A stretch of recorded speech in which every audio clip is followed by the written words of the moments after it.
Ed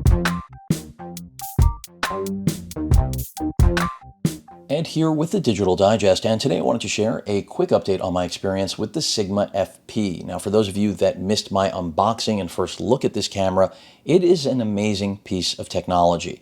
You've got 4K RAW 12-bit video capability using, of course, an NVMe drive like the Sabrent Nano that I have here. You can use a Samsung T5, really whatever you would like to use. 1 terabyte will get you 54 minutes of raw UHD, again 12-bit DNG video. And with the kit 45mm lens, I have to say I've been very impressed. It's incredibly sharp, and I understand why Sigma paired this lens with this body. It's because it really performs incredibly well. Now, this can shoot stills, and a lot of people have asked me about still performance, and this is a small rig cage that Sigma did send over to use in tandem with this, and I highly recommend having a cage for this camera because it is very small, but you're going to need to attach things to it, okay? No question about that, whether we're talking about shotgun microphone, if you want to use an external monitor, whatever it may be, you're going to want to have the cage on board.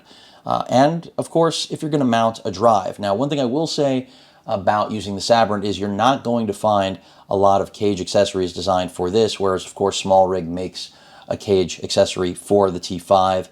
So that's something to be aware of, but that's not to say you can't do something custom on your own, which is precisely what I'll be doing. But as I was mentioning, when it comes to still performance, even though this is a full frame camera, and even though it has the capability to be a great still imaging device, you need to remember that it is not designed to be an autofocus camera. I'm not saying it doesn't have autofocus, it does. It has eye autofocus detection, but there are only 49 points of contrast detection on this. So if you're thinking something like the A7S, if you're thinking of something like this guy right here, which has over 700 phase detection points, forget contrast autofocus, you're not going to have that sort of autofocus prowess. But I think most videographers that are interested in this camera, they're not after autofocus. In fact, everything they're going to be doing is in manual. And I think you're going to be very pleased with what you get. I mean, in terms of being able to drop this into, it's specifically going to be Resolve. You're not going to be dropping this into anything else, the video, to edit it. But having that raw video and being able to treat this essentially like any cinema camera, so a Red or a Blackmagic, and then have all of that contrast and capability to essentially grade your footage and make it look exactly how you want, that's something you just can't do with anything else at this price point or in this class of camera. I mean, form factor wise, it just doesn't exist. And that's part of the reason I was drawn to this when it first launched. The menu system is new to me.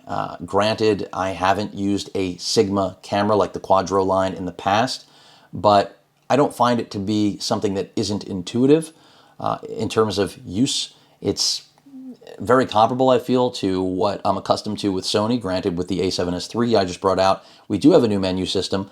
I don't think it blows the barn doors off of the house. That doesn't make any sense. That would be off the barn. But you get what I'm saying. They didn't reinvent the wheel. So I don't really have a problem with their menu system. Now, if I had been a Sigma user for years, I might have a different point of view on this. I would, because I would have context in the same way I do for Sony. And I just kind of mentioned that I think it's good that it changed, but it didn't change the world. It's just something that was long overdue. But when it comes to stills, I am relegated to the 45mm, and it is, again, an incredibly sharp lens.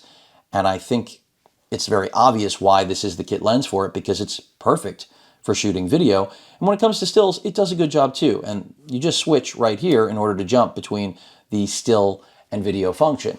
And, it's responsive, but when it comes to autofocus, again, which I don't think the majority of users are going to be utilizing, it's not going to be a winner in that regard. It's not there to really live in a world of autofocus. This is really dedicated to manual shooters across the board in just about every way. Do I wish that this had a touch screen? I mean, I don't think it would be a bad thing, but I don't think it's necessary.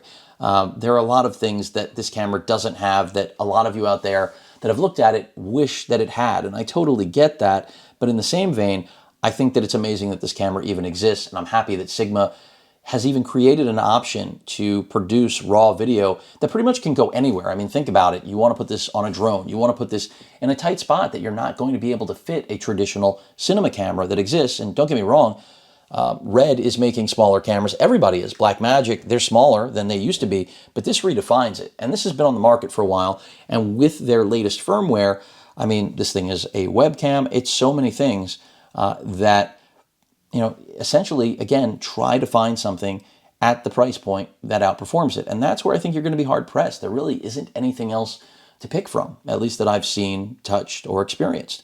And that's why this was something from the day it was announced, that it was launched by Sigma, I wanted to get it in hand. Now, if you need a viewfinder, I unboxed it. They make one. It's expensive, but it's probably the best viewfinder of its kind. I mean, it's a true cinematographer's viewfinder. So if you were looking for a little pop-up piece of crap like, you know, many Sony cameras have, and I'm calling it what it is, I mean, those pop-up EVFs are better than nothing. You know, maybe that's something Sigma incorporates into the next generation, but I don't think they need to, because a true videographer, cinematographer, is not interested in that little EVF. They're going to be using an external monitor, or they're going to use the viewfinder that Sigma's created, because it does its job. It does take away from the form factor, no question about it, and that's something I'll dive into in the full review when I go over all of the accessories that I have for this. But performance on this is very good. You know, battery life could be a little bit better, but an hour battery life is solid in terms of video capture. One of the amazing things about this, besides its form factor and the raw 12-bit video that it captures, is the fact that it doesn't overheat. I mean, I'm a Sony user, so I am used to cameras quitting because of heat problems, you know, thermals. And this thing doesn't quit. So that again reminds you, it is a cinema camera. And whatever you might think it's missing, you probably missed the point that its focus is to deliver exactly what I just mentioned, that 12-bit raw 4K video without any compromise to it itself. So while it might be nice to have a lot of the things I'm mentioning, like an EVF, like a touchscreen, a new menu system, those are things Sigma can work on for the next generation. And hopefully there will be a next generation of this camera, because this to me is how you create competition. This is how you get people to essentially entertain better ideas. They're not always better, but in this case, I happen to think they are. I mean, I do wish it had internal capability in terms of the recording. So I say this because, you know, I am presently reviewing the A7S Mark III that I brought into frame earlier, and that can do 4K at 120 frames per second in 10-bit to an internal card, an SD card. Here, of course, we're relegated to 8-bit if we rely on the SD card, and that's where you have to have an NVMe drive in order to fully leverage this. But we live in a world where NVMe drives have come down substantially in price, so I don't see that as being a huge compromise. In fact, I see this as being a value. What this is able to deliver, and the form factor, again, is incredibly unique. And that's the reason I wanted to review it from day one. So I think from a still perspective, the stills it produces are fine, but I would never buy this to take still images. It is a hybrid, but it's a cinema camera. So I guess it's just nice that Sigma gave us the ability to shoot still images, but I wouldn't purchase this to shoot stills, even though it's a full-frame mirrorless interchangeable lens camera. I would completely stick to what it's actually built for, which is shooting raw 12-bit 4K video. So that's the story so far on my experience with the Sigma FP. I may end up giving you all some samples to look at. I may not, but ultimately the point is, at its price point, you know, $17.99 body alone, a little over $2,000 for the kit lens combo. You're not going to show me a cinema camera that can compete with it. And if you're looking at something like the A7S Mark III, you're spending $3,500 body alone out the door without any glass. And I really don't think they live in the same world. Granted, the A7S Mark III has a lot going for it, and I may do a direct comparison. If you need that raw 12-bit 4K, you're only going to get it here in that conversation. You're not getting it out of the A7S Mark III. That will only output 10-bit 4K 60 frames over its full-size HDMI port. Here, you already know you're getting more performance if that's what you're actually looking for.